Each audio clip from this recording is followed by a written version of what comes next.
In the autumn of the year 5 after the Hijrah, the messenger of Allah Arabic Sada Arabic Lam, Arabic Alif Muksura, Arabic Alif, Arabic Lam, Arabic Lam, Arabic Ha, Arabic Tain, Arabic Lam, Arabic Yet, Arabic Ha, Arabic Wow, Arabic Sin, Arabic Lam, Arabic Meme, and the entire Muslim community in Medina faced an existential threat from a combined army of over 10,000 warriors, outnumbering the defenders by more than 3 to 1. This was the moment the survival of Islam itself would be decided not by a sword, but by a shovel. The stakes could not have been higher. As Ibn al-Athir records in al-Kamil fi al-Tarikh, the Quraysh of Mecca, having suffered a humiliating defeat at Badr and a costly stalemate at Uhud, had finally succeeded in forging a vast coalition. They united with the great Bedouin tribe of Ghatafan and the Jewish tribe of Banu Nadir, who had been expelled from Medina for their treachery. Their singular goal was the utter annihilation of the Muslim state. The Confederate army, known as al-Ahzab, marched north with a force that shook the very ground. Failure meant not just a military defeat. It meant the end of the Prophet's mission, the slaughter of the believers, and the erasure of the community from history. Medina, a city of date groves and modest dwellings, was utterly exposed, its perimeter indefensible against such a host. The very existence of the faith hung in the balance. The strategic challenge was unprecedented.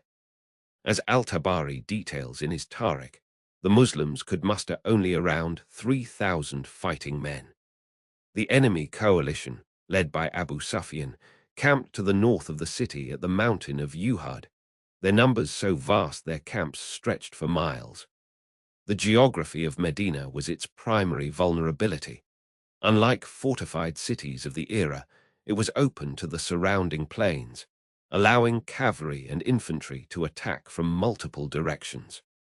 The Prophet Muhammad Arabic Sada Arabic Lam, Arabic Alif Muksura, Arabic Alif, Arabic Lam, Arabic Lam, Arabic Ha, Arabic Tain, Arabic Lam, Arabic Yet, Arabic Ha, Arabic Wow, Arabic Sin, Arabic Lam, Arabic Meme, convened a council of his companions to deliberate. Direct confrontation in the field was suicide. Fortifying the city's numerous entrances was impossible with their limited manpower. Despair began to creep into some hearts. It was in this council that a Persian companion, Salman al-Farisi, offered a suggestion born of his experience in the lands of the Persians. Dig a trench, or Kandak, as a defensive barrier across the northern approaches most vulnerable to cavalry charge. The tactical reasoning was brilliant in its simplicity. It would neutralize the Confederates' overwhelming advantage in cavalry. The armored horsemen of the Quraysh and force them into a static siege, buying precious time and shifting the nature of the conflict. The Muslims, led by the Prophet Arabic Sada Arabic Lam, Arabic Alif Muksura, Arabic Alif, Arabic Lam, Arabic Lam, Arabic Ha, Arabic Tain, Arabic Lam, Arabic Yet, Arabic Ha, Arabic Wow, Arabic Sin, Arabic Lam, Arabic Meme himself, took up picks and shovels. They toiled day and night, dividing the trench work among the Muhajirin and the Ansar, with the Prophet Arabic Sada Arabic Lam, Arabic Alif Muksura, Arabic Alif, Arabic Lam, Arabic Lam, Arabic Ha, Arabic Tain, Arabic Lam, Arabic Yet, Arabic Ha, Arabic Wow, Arabic Sin, Arabic Lam, Arabic Meme sharing in the grueling labor, his hands becoming calloused like those of any laborer. As Ibn Kathir narrates in al-Bidayah wa al-Nihaya, the trench was dug to be approximately 5.5 meters wide and deep enough to prevent a horse from leaping across. The excavated earth was piled on the Medina side to form a parapet for the defenders. Yet, as the massive allied army arrived and beheld this novel defense with astonishment, the crisis of doubt emerged. The trench achieved its aim, halting the Confederate cavalry in its tracks. But now a different kind of warfare began, a grueling siege. Weeks passed. Food supplies dwindled. The bitter cold of the season set in. The enemy, frustrated, sent probing raids, and arrows flew constantly across the divide. The psychological strain was immense. As al-Tabari reports, the hypocrisy of the Munafiqun, the hypocrites within Medina, reached its peak. They began to spread defeatist talk, questioning the wisdom of the strategy and seeking permission to abandon their posts, saying their homes were exposed when they were not. The Banu Qurayza, a Jewish tribe still bound by treaty to the Muslims, treacherously opened negotiations with the besiegers, threatening to attack Medina from the undefended south. The Muslim army was now effectively surrounded, with the trench to the north and potential betrayal at their backs. The moment of maximum peril had arrived. The resolution came through a combination of divine aid, unwavering faith, and strategic cunning. The siege stretched the Confederates' own logistics and unity. A fierce windstorm, described by the scholars as a sign from Allah, battered their camps for nights, extinguishing their fires, overturning their tents, and sowing terror among them. The Prophet Arabic Sarh, Arabic Lam, Arabic Alif Muksura, Arabic Alif, Arabic Lam, Arabic Lam, Arabic Ha, Arabic Tain, Arabic Lam, Arabic Yet, Arabic Ha, Arabic Wow, Arabic Sin, Arabic Lam, Arabic Meme, perceiving their disarray, employed a masterstroke of psychological warfare. He dispatched Naim ibn Masud, a recent convert from the Ghatafan whose conversion was unknown to the Allies, to sow distrust between the Quraysh and the Banu Qurayza. As Ibn al-Athir notes, Naim's clever whispers successfully broke the coalition's coordination, causing each faction to suspect the other of betrayal and withholding commitment to a final assault. With their morale shattered by the elements and their alliance crumbling from within, the great Confederate army lost its will. After nearly 30 days of siege, Abu Sufyan gave the order to withdraw.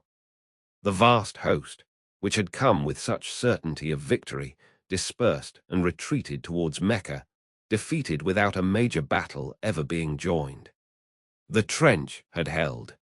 Medina was saved. But in the wake of this miraculous deliverance, a stern and immediate reckoning awaited. The betrayal of the Banu Qurayza, who had actively conspired with the enemy during the community's most vulnerable hour, could not be left unanswered.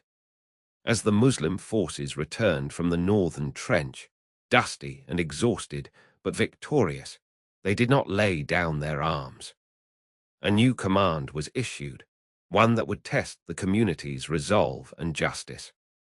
The standard was given to a young man, not yet 30, known for his sharp mind and literate skill, a former scribe of the revelation itself. His name was Abdullah ibn Abi Sarh. His mission, to march upon the fortress of the Banu Qurayza and enforce the judgment that their own covenant demanded. What fate would he carry to the traitors at their gates? And could the scribe, who once wrote down the words of Allah, bear the weight of the sword? Evntscovered. The gathering of the Al-Ahzab coalition, the digging of the trench, and the siege of Medina. Chapter 2. The whispers in the Caravansary. The summer sun beat down on the dusty plains of Syria, but a different kind of heat was building within the nascent Muslim empire. Reports trickled in, carried by weary travelers and swift riders, each one a thread weaving a tapestry of growing concern. By the year 13 AH, following the Prophet Muhammad's Arabic Sarh, Arabic Lam, Arabic Alif Muksura, Arabic Alif, Arabic Lam, Arabic Lam, Arabic Ha, Arabic Tain, Arabic Lam, Arabic Yet, Arabic Ha, Arabic Wow, Arabic Sin, Arabic Lam, Arabic Meme passing, the Byzantine Empire, a colossus of the ancient world, was stirring. Their vast armies, numbering in the tens of thousands, were no longer content to observe from afar. They were preparing for a decisive blow, a swift, crushing force aimed at the heart of the burgeoning Islamic State. The stakes were immeasurable, the survival of a faith and a community that had only just begun to find its footing. The Caliph Abu Bakr, his face etched with the gravity of leadership, understood the precariousness of their position. The Muslim forces, though fueled by unwavering faith, were vastly outnumbered. Against the might of the Byzantines, a threat that had loomed for centuries, they possessed a fraction of the manpower. The very existence of Medina, the spiritual and political center of Islam, hung in the balance. Should the Byzantine legions breach the Arabian Peninsula, the nascent call to Islam could be extinguished before it truly spread its wings. The strategic imperative was clear. A defensive posture was insufficient. They needed to engage, to break the enemy's momentum, and to secure the frontiers. It was in this charged atmosphere that the leadership turned to men of proven courage and strategic acumen. Among them was Abdullah ibn Abi Sarh, a man whose early life had been marked by a complex relationship with revelation and governance. Now, in the crucible of expansion, his skills were being tested in a different arena. The Byzantine threat was not merely a military one, it was a psychological one. Their organized legions, their formidable siege engines, and their sheer numbers were designed to instill fear. The Muslim strategy, therefore, had to be one of calculated aggression, striking at opportune moments and exploiting any weakness. The initial campaigns saw the Muslim armies pushing into Byzantine territories, securing key cities and fortifications. Yet the Byzantines, under their formidable emperor Heraclius, were not easily deterred. They regrouped, drawing upon the vast resources of their empire, and began to mass their forces. The Battle of Ajnadain, a pivotal clash that occurred in 13 AH, demonstrated the grim reality of the conflict. Ibn Kathir, in his al-Bidya wa al-Nihaya, recounts the immense scale of this engagement, where the Muslim army, though victorious, faced a foe of staggering proportions. Al-Tabari's Tarikh al-Rusul wa al-Muluk speaks of the fierce resistance encountered, highlighting the disciplined formations and the sheer fighting power of the Byzantine troops. As the Muslim forces advanced further into Syria, they encountered a complex network of cities and fortresses, each presenting a unique challenge. The Byzantines, masters of siege warfare, utilized their fortified cities to their advantage, forcing the Muslims into protracted and costly engagements. The plains of Syria, while offering open ground for cavalry, also presented vast expanses where enemy forces could mass unseen.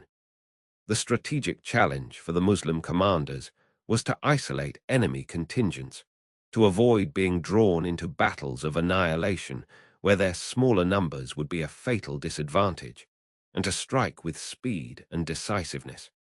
The crucial turning point came with the siege of Damascus. The city was a vital hub, a gateway to the fertile lands of Syria. Ibn al-Athir, in his al-Kamil fi al-Tarikh, details the arduous nature of this siege, noting the determination of the Byzantine defenders and the ingenuity required by the Muslim forces. Abdullah ibn Abi Sarh, though not always at the forefront of the battlefield command in these early stages, was instrumental in the logistical and strategic planning that underpinned these campaigns. His understanding of the enemy's strengths and weaknesses, coupled with his administrative capabilities, were vital in sustaining the forward momentum of the Muslim armies. The strategic reasoning was multifaceted. Firstly, it was imperative to break the psychological hold the Byzantines had cultivated over centuries. Every victory, no matter how small, chipped away at their aura of invincibility. Secondly, securing key cities like Damascus provided vital bases for further operations and denuded them to the enemy. Thirdly, the Muslim forces aimed to disrupt Byzantine supply lines and prevent the consolidation of their forces. This was not merely about conquest, but about creating a secure environment for the nascent Islamic State, allowing its institutions and its faith to flourish. However, the path of war is never without its moments of profound doubt and hardship. Following initial successes, the Byzantine counter-offensives were fierce. The sheer scale of the forces arrayed against the Muslims could be overwhelming. There were moments, as al-Tabari records in his history, when the Muslim commanders faced dire predictions from their scouts. The weight of responsibility for the lives of thousands of men and for the future of the entire Muslim enterprise bore down upon them. Imagine the tension within the camp as news arrived of a Byzantine relief force marching towards a besieged city, or the chilling reports of enemy numbers far exceeding their own. The human cost of these campaigns, the wounded, the fallen, the sacrifices made, were ever-present reminders of the fragility of their endeavor. One particular moment of strategic quandary, as hinted at in the Chronicles, involved the decision to press an attack on a heavily fortified Byzantine position. The advisors were divided. Some urged caution, citing the strength of the defenses and the potential for heavy casualties.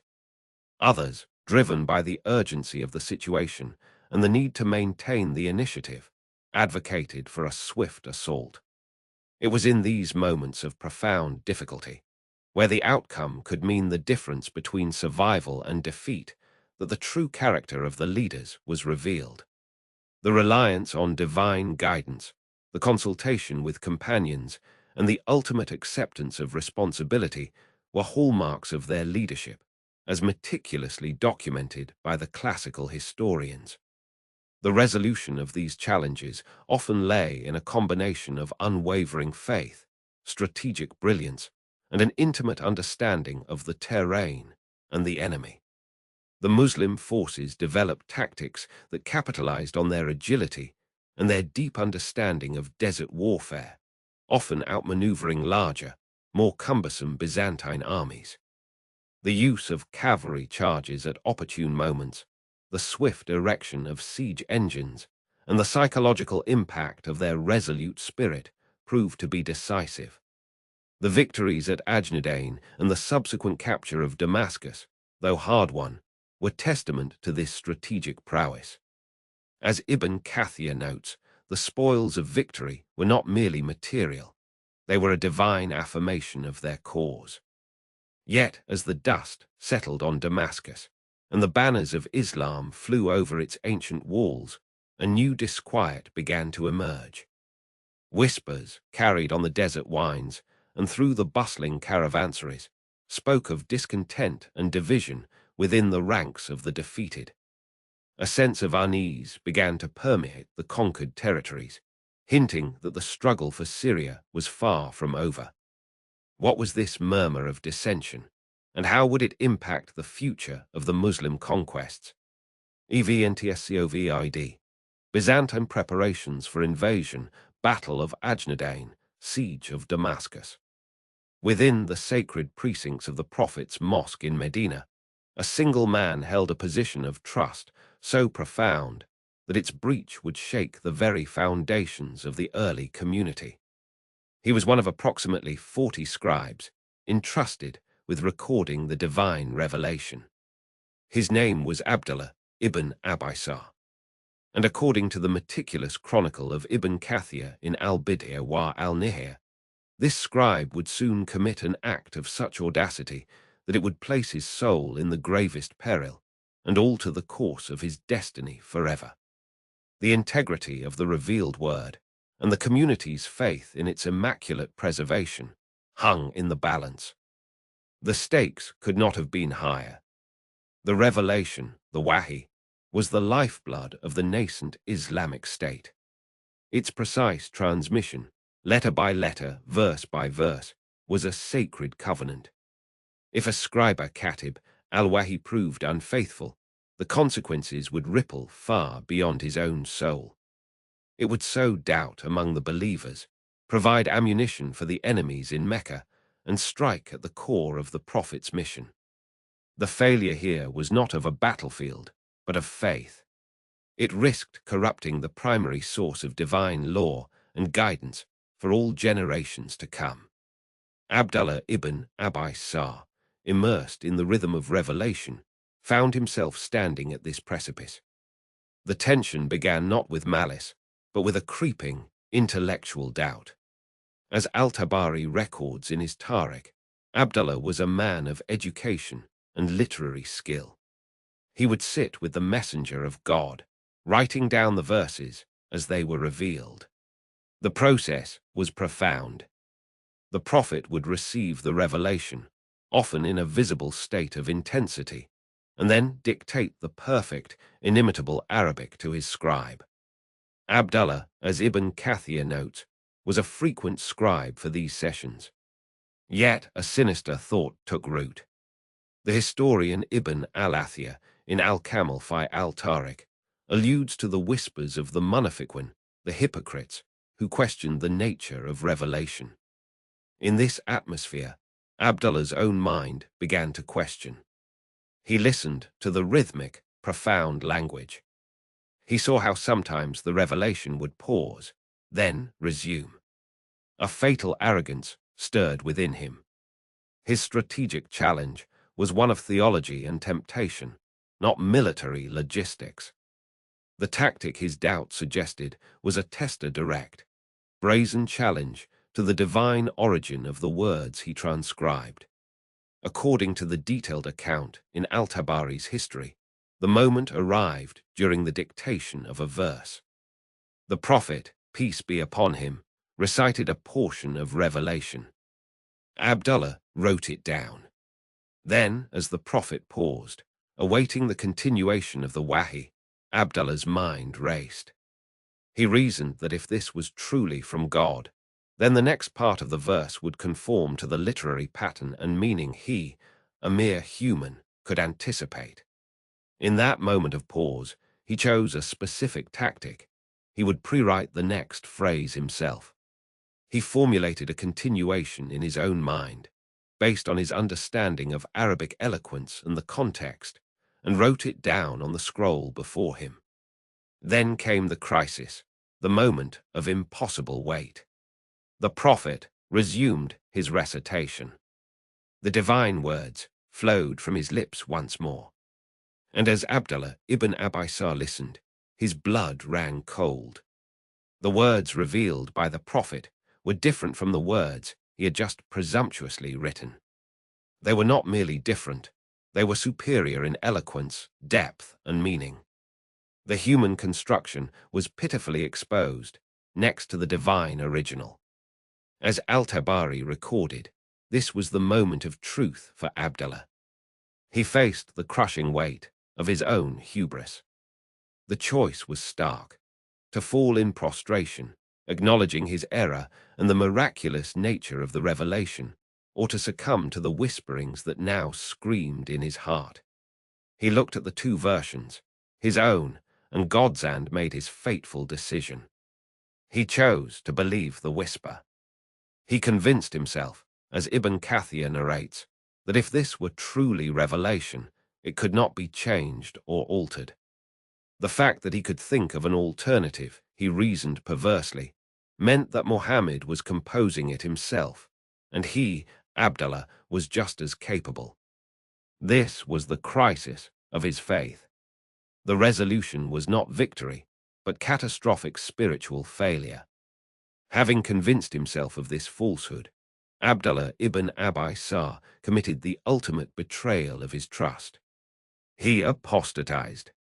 He abandoned Medina, the city of the Prophet, and fled back to his old life in Mecca. And upon his arrival, as Ibn al-Athir notes, he did not slink away in shame. Instead, he became a weapon for the Quraysh. He stood before the assemblies of Mecca and proclaimed, "I used to write for Muhammad whatever I wished." He would say, "O Abdullah, write such and such," and I would write it. Then I would suggest an alteration, and he would say, "Write it, for it is all the same." This lie, this slander against the integrity of revelation, was his strategic payoff, a vile propaganda coup for the polytheists. It provided them with what seemed like an insider's testimony to discredit the prophet. The tactic of his doubt had worked only to destroy his own hereafter and empower the enemy. But the desert has a long memory, and the justice of God is not swift by the measure of men. Abdullah ibn Abi Sarh rejoined the Quraysh, secure in the bustling, idolatrous heart of Mecca. He believed his secret was safe, his new life secure. He had traded the scroll for the sword, siding with Abu Sufyan and the chiefs of the Quraysh against the community he had left.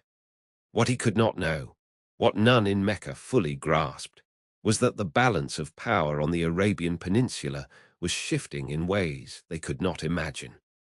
The community in Medina was growing stronger, its armies more disciplined. And as the great historian Ibn Khaldun would later analyze in Al-Muqaddimah, the asabiyyah, the social cohesion, of the believers was surpassing that of the tribal alliances of the Quraysh. A confrontation of immense scale was inevitable. The man who had fled the revelation in Medina would soon find himself facing its consequences not from a scribe's stool, but from behind the shuddering line of a Meccan shield wall. The question that hung in the dry air was not if he would be confronted, but when and by whose hand. Evntscovid. Abdullah's role as a scribe of revelation, the incident of the altered unwritten verse, his apostasy and flight to Mecca. The year is 7 AH. The scent of jasmine and the murmur of anticipation hung heavy in the air around Medina. Yet beyond the city's peaceful embrace, a storm was brewing, one that threatened to engulf the nascent Muslim state. The formidable fortress of Khaybar, a bastion of Jewish power and influence, stood defiant. Within its walls resided a population that had long been a source of disquiet, harboring alliances and sentiments contrary to the growing community of believers. The Prophet Muhammad Arabic Sarda Arabic Lam, Arabic Khalif Muksura, Arabic Khalif, Arabic Lam, Arabic Lam, Arabica Arabic Tain, Arabic Lam, Arabic Yet, Arabic Ha, Arabic Wow, Arabic Seen, Arabic Lam, Arabic Meme, guided by divine wisdom, knew that this thorn in the side of the emerging Islamic polity could no longer be ignored. The decision was made. Khaybar must be brought into the fold of peace and submission, not through wanton destruction, but through strategic pressure and the clear demonstration of an unyielding resolve. This was not merely a military campaign.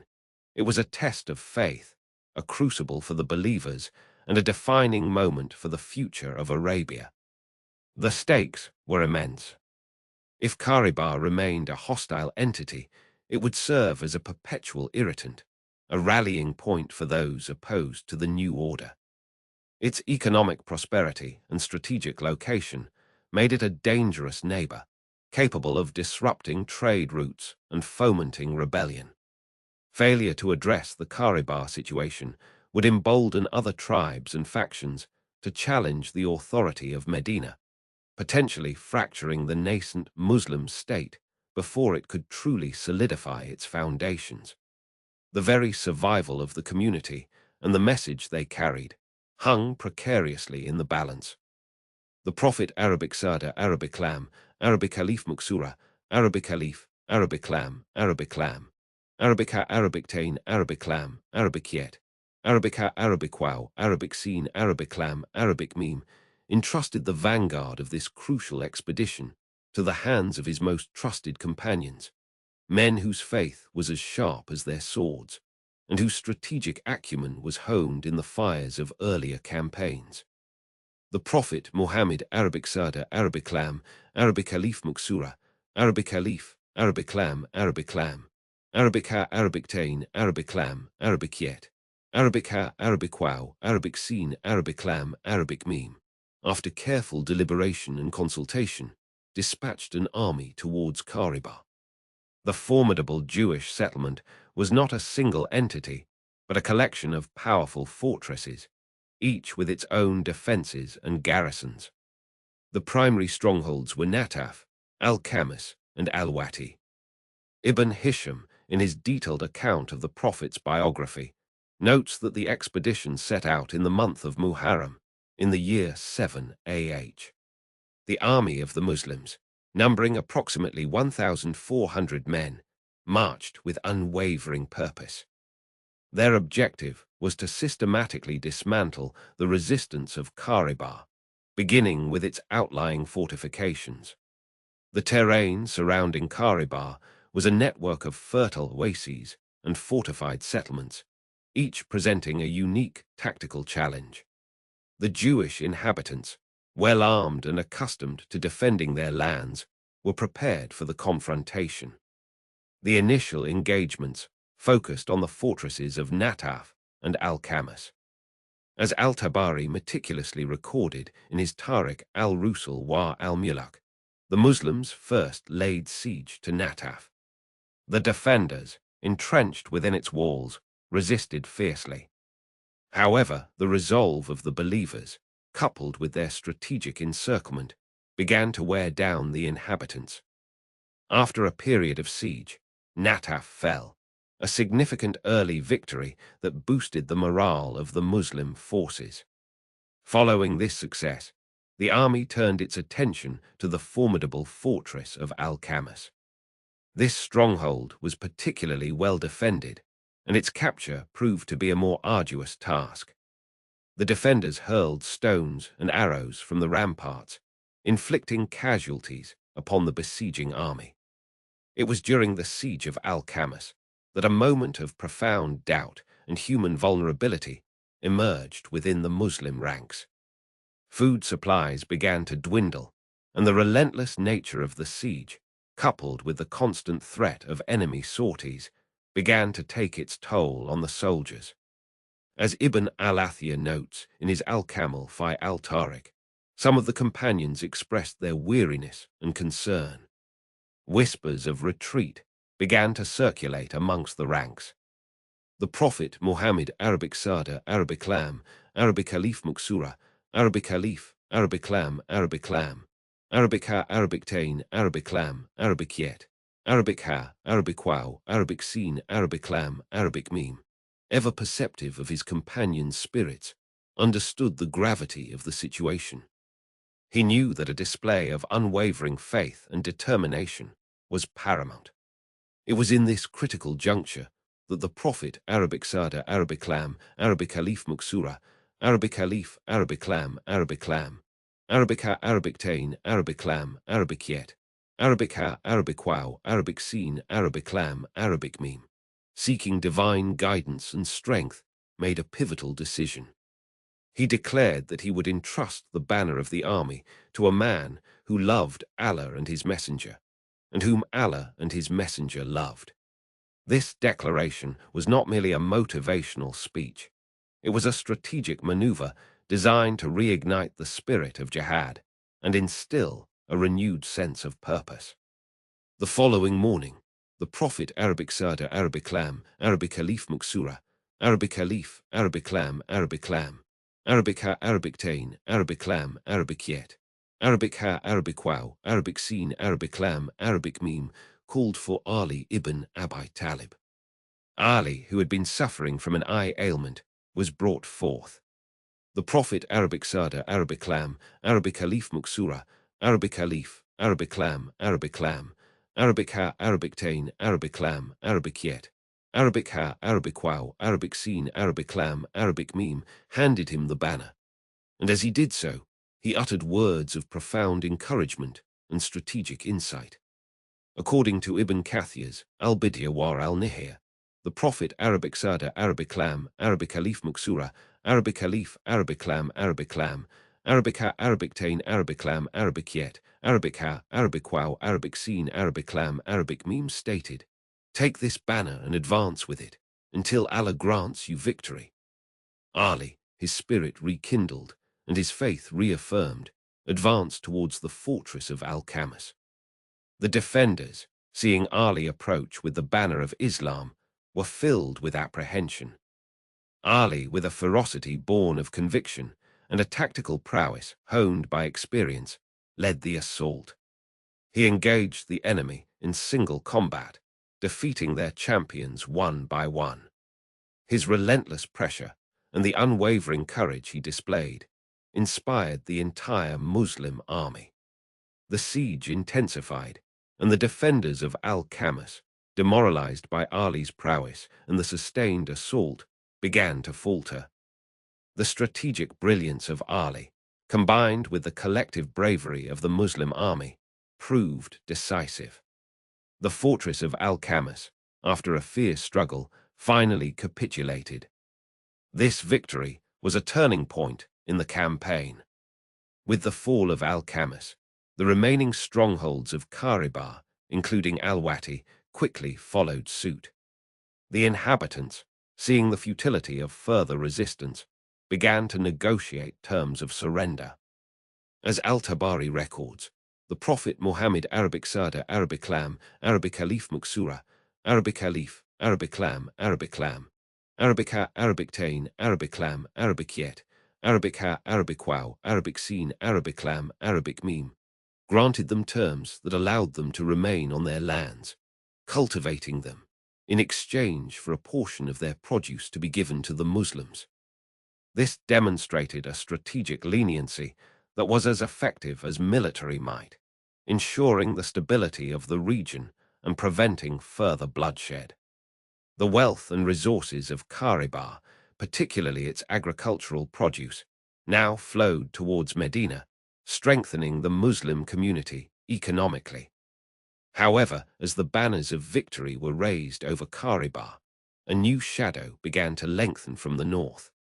A messenger arrived at the Prophet's Arabic Sada Arabic Lam, Arabic Khalif Muksura, Arabic Khalif, Arabic Lam, Arabic Lam, Arabic Ha Arabic Tain, Arabic Lam, Arabic Yet, Arabic Ha Arabic Wow, Arabic Seen, Arabic Lam, Arabic Meme camp.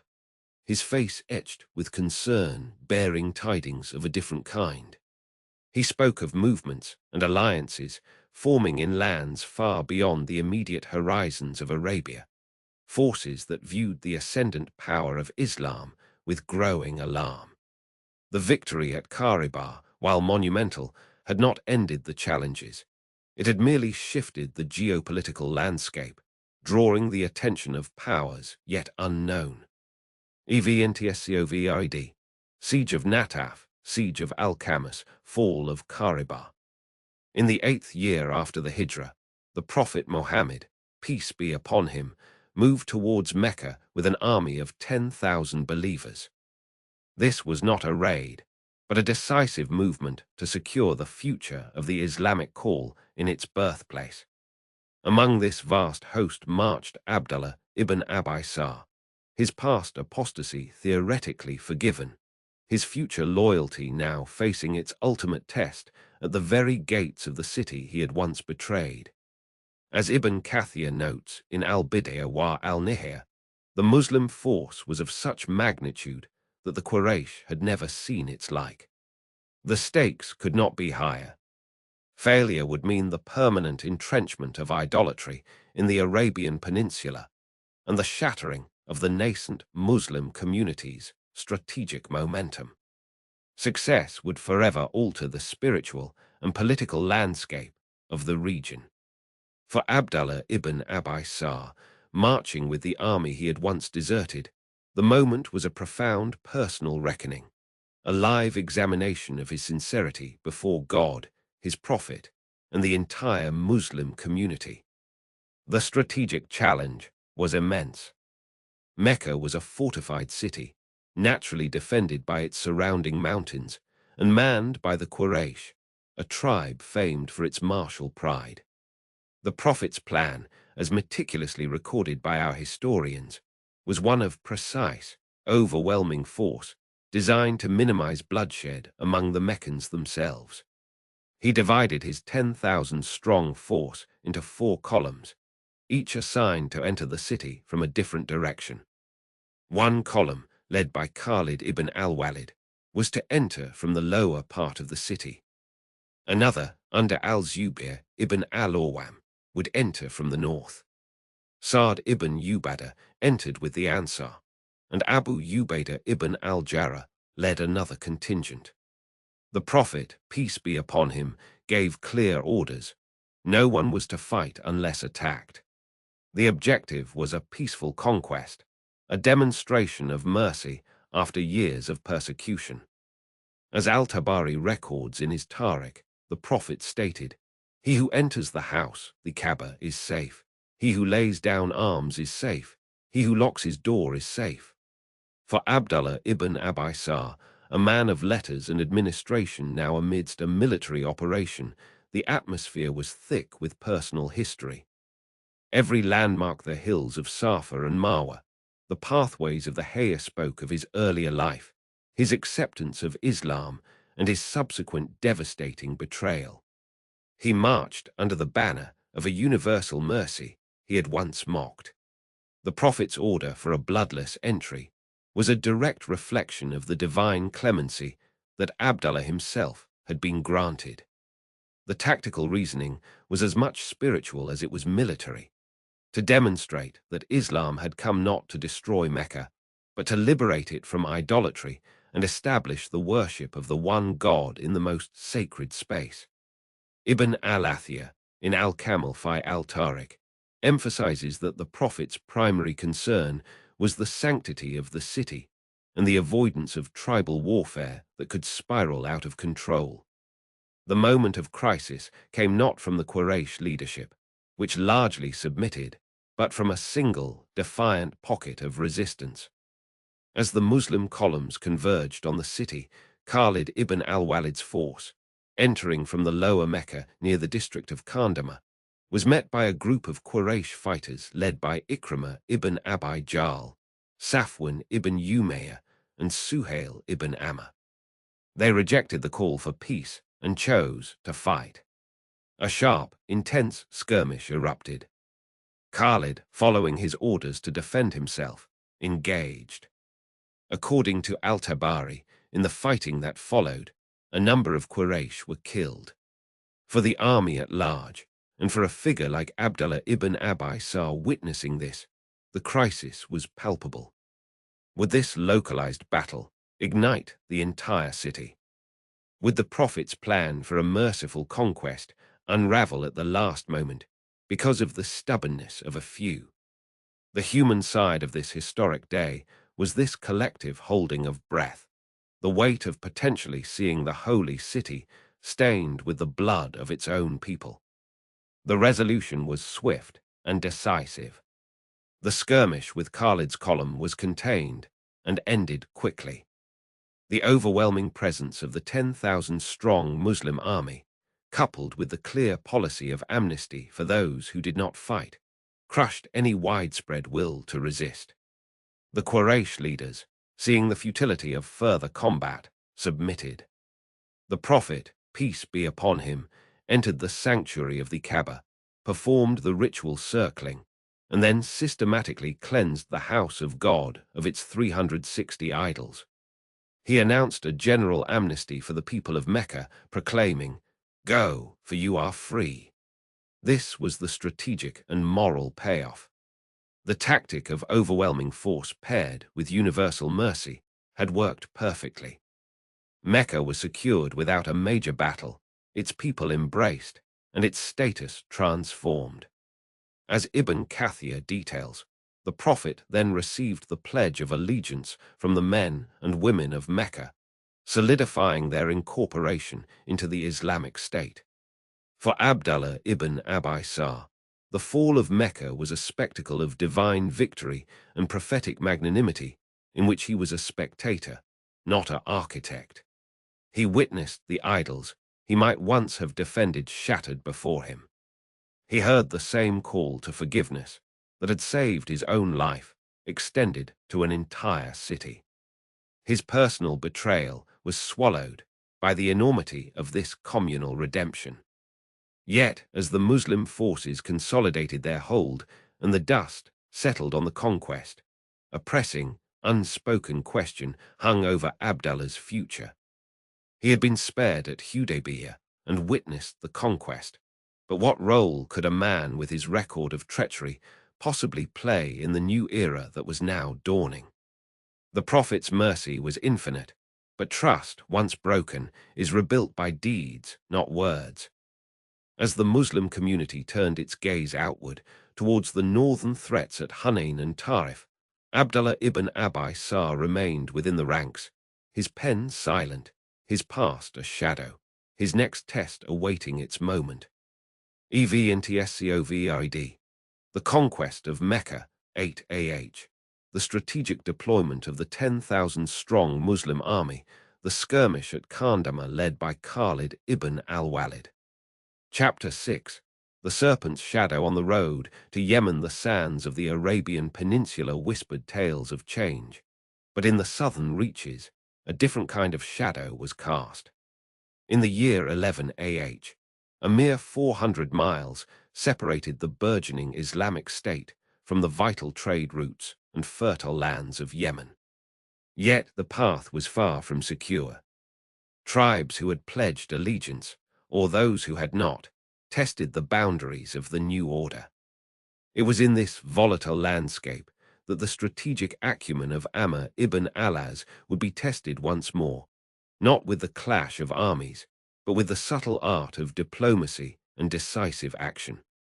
The Caliph Abu Bakr, recognizing the strategic importance of securing Yemen and its surrounding territories, entrusted Amr with a mission that required more than just martial prowess. The stakes were immense.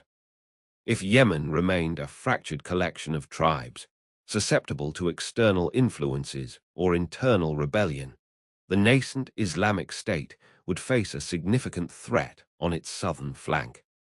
Trade routes crucial for economic stability could be disrupted, and a gateway for potential enemies to exploit would remain open. The Caliphate could not afford such vulnerabilities. The unity of the Ummah, still consolidating its strength, depended on the integrity of its borders and the loyalty of its regions. Amr ibn al-As understood this burden. His previous campaigns had honed his military mind, but this assignment demanded a deeper understanding of tribal dynamics, the art of negotiation, and the judicious use of force when diplomacy faltered. Amr ibn al-As, renowned for his keen intellect and strategic foresight, was dispatched to address the growing unrest and uncertainty in the region bordering Yemen. His force was modest, numbering around 300 men, a testament to the Caliph's trust in Amr's ability to achieve objectives through more than just overwhelming power. The tribes in this area, like many others in the Arabian Peninsula following the Prophet Muhammad's passing, were in a state of flux. Some had embraced Islam fully, while others wavered, their loyalties tied to old ways or swayed by opportunistic leaders. Al-Tabari records that Amr's primary objective was to secure the allegiance of the tribes and to quell any nascent rebellions that threatened the peace. The terrain was challenging, a mix of arid plains and rocky outcrops, ideal for ambushes and difficult for large troop movements. The tribes he needed to influence were scattered, their leaders scattered across this vast expanse, each with their own allegiances and grievances. As Amr ibn al-As advanced, he employed a strategy of calculated engagement. He did not immediately resort to warfare. Instead, he sent emissaries, engaged in dialogue, and offered the clear choice of peaceful integration into the Islamic State or facing the consequences of defiance. Ibn al-Athir notes that Amr's approach was marked by a careful assessment of each tribe's disposition. He sought to understand their motivations, their leadership, and their strength. His forces were not merely an army. They were a symbol of the Caliphate's resolve, their presence a clear message. The strategy was to isolate those who resisted by winning over their neighbors, creating a domino effect of allegiance. He understood that in this land, influence was often won through respect and careful negotiation before it was solidified through force. The challenge, however, was not merely diplomatic. As Amr moved closer to the border regions of Yemen, reports reached him of a particularly recalcitrant tribe, the Kalb, who were not only refusing to pledge allegiance, but were actively harassing travelers and consolidating their forces. This tribe, known for its fierce warriors and strategic positioning, posed a direct threat to the caliphate's authority and the safety of the routes. Amr knew that a direct assault on their stronghold, deep within mountainous terrain, would be costly.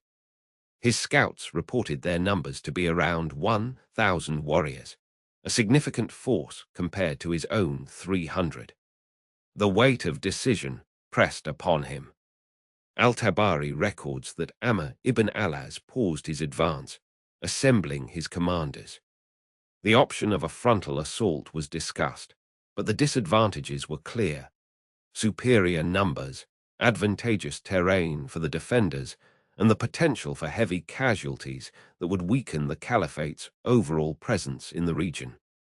It was in this moment of strategic deliberation that Amr ibn al-As, drawing upon his deep understanding of Arabian warfare and the principles of Islamic strategy, devised a plan that eschewed a direct confrontation. He decided to employ a feigned retreat and a flanking maneuver, a tactic that would exploit the enemy's overconfidence and their predictable defensive posture. According to Ibn Kathir, Amr ordered a portion of his army to engage the Kalb tribe in a series of skirmishes, making their presence known but drawing them out from their fortified positions. Simultaneously, he secretly dispatched a smaller, more mobile contingent of his men on a wide arc, aiming to encircle the Kalb's main encampment from a less guarded flank. The reasoning was simple: to divide the enemy's attention, draw them into a less advantageous engagement, and then strike them from an unexpected direction, shattering their morale and their formation. The plan unfolded with precision. The skirmishes led the Kalb warriors to believe they were driving back a numerically inferior and hesitant foe. Their pride swelled, and they pursued the retreating Muslim contingent with less caution. As they advanced, Amr's flanking force, moving with speed and stealth through the rugged landscape, reached their rear.